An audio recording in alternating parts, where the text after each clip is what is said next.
आज इस वीडियो में हम लोग ब्लड सर्कुलेटरी सिस्टम के बारे में पढ़ेंगे। किस तरह ब्लड हमारे शरीर में फ्लो होता है, किस तरह हार्ट ब्लड को पंप करता है। ये सब ब्लड सर्कुलेटरी सिस्टम के अंतर्गत आते हैं। तो जो हमारा शरीर है ये लाखों करोड़ों कोशिकाओं से बना होता है और प्रत्येक सेल या टिश्यू को ऊर्जा, ऑक्सीजन और पोषक पदार्थ चाहिए तथा उनसे जो वेस्ट पदार्थ उत्पन्न होते हैं उनको बाहर निकालना भी आवश्यक होता है। तो इन सभी कार्यों को सर्कुलेटरी सिस्टम परफॉर्म करता है। तो हमारा जो सर्कुलेटरी सिस्टम है ये ब्लड, हार्ट और ब्लड वेसल से मिलकर बना होता है। तो यहाँ पे हमने ब्लड सर्कुलेटरी सिस्टम का पूरा इमेज लगा दिया है। आप लोग देख सकते हैं किस तरह से ब्लड सर्कुलेशन हमारे शरीर में होता है।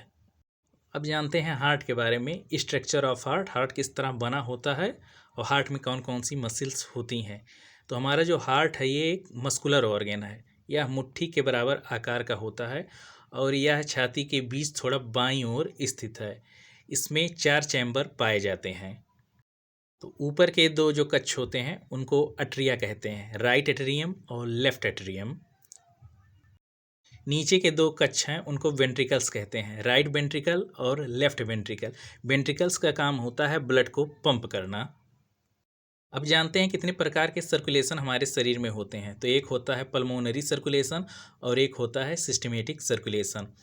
हार्ट से फेफड़ों तक और फेफड़ों से वापस हार्ट तक रक्त का फ्लो होता है पल्मोनरी सर्कुलेशन में।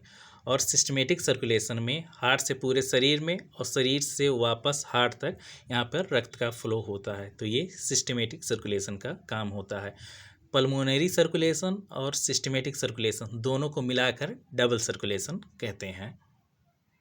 अब जानते हैं flow of blood in heart, यानी ब्लड का फ्लो हार्ट में किस तरह से होता है। तो हमारे शरीर में जो ब्लड का फ्लो होता है या शरीर के अंगों से जो ऑक्सीजन रहित ब्लड होता है ये राइट एट्रिया में आता है। उसके बाद राइट एट्रिया से यह राइट वेंट्रिकल में जाता है। राइट वेंट्रिकल में यह पल्मोनरी आर्टरी द्वारा फेफड़ों में भेज दिया जाता है। उसके बाद फेफड़ों में गैसियस एक्सचेंज होता है, यानी कि गैसों का आदान प्रदान, जहाँ पर कार्बन डाइऑक्साइड बाहर निकलती है और ऑक्सीजन अंदर आ जाती है। अब ऑक्सीजन युक्त जो ब्लड होता है पल्मोनरी वीन द्वारा बाएं एट्रियम में जाता है। उसके बाद बाएं एट्रियम से यह ब्लड जो है बाएं वेंट्रिकल में जाता है। बाएं वेंट्रिकल से यह रक्त एओर्टा के द्वारा पूरे शरीर में भेज दिया जाता है।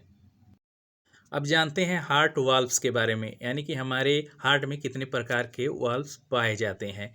तो हार्ट में वाल्व होते हैं जो रक्त को एक ही दिशा में प्रवाहित होने देते हैं और ब्लड के वापसी को ये रोकते हैं। तो जो मुख्य वाल्व है ये ट्राइकस्पिड वाल्व है। ये राइट एट्रिया और वेंट्रिकल के बीच में पाया जाता है। बाइकस्पिड या मिट्रल वाल्व कहते हैं। तो ये बाएं एट्रिया और वेंट्रिकल के बीच में पाया जाता है। और पल्मोनरी वाल्व तो यह फेफड़ों की धमनी में पाया जाता है। एओर्टिक वॉल्व या महाधमनी में पाया जाता है। अब जानते हैं ब्लड के बारे में। तो ब्लड एक लाल रंग का लिक्विड पदार्थ है जो शरीर के सभी भागों तक पोषण और गैसें पहुंचाता है।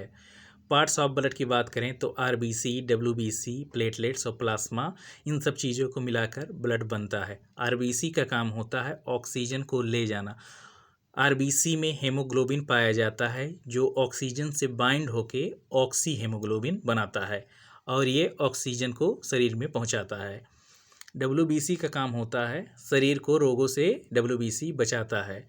और प्लेटलेट्स का काम होता है तो यह रक्त का थक्का जमने में मदद करता है। प्लाज्मा का काम होता है तो यह रक्त का तरल भाग यानी लिक्विड भाग है जिसमें पोषक तत्व और हार्मोन घुले होते हैं। अब जानते हैं ब्लड वेसल्स के बारे में। तो रक्त शरीर में ब्लड वेसल्स के माध्यम से ये बहता है और 3 प्रकार के ये होते हैं, जैसे आर्टरीज, बीन्स और कैपिलरीज। आर्टरीज का काम होता है हार्ट से रक्त को शरीर के विभिन्न भागों तक आर्टरीज ब्लड को ले जाती है। बीन्स का काम होता है शरीर से ब्लड को ये हार्ट तक पहुंचाता है। और कैपिलरीज का काम होता है तो ये बहुत पतली नालिकाएं जो धमनियों और सिराओं को जोड़ती हैं। इनमें गैसों और पोषक तत्वों का आदान प्रदान होता है। अब जानते हैं हार्ट डिसीज़ के बारे में।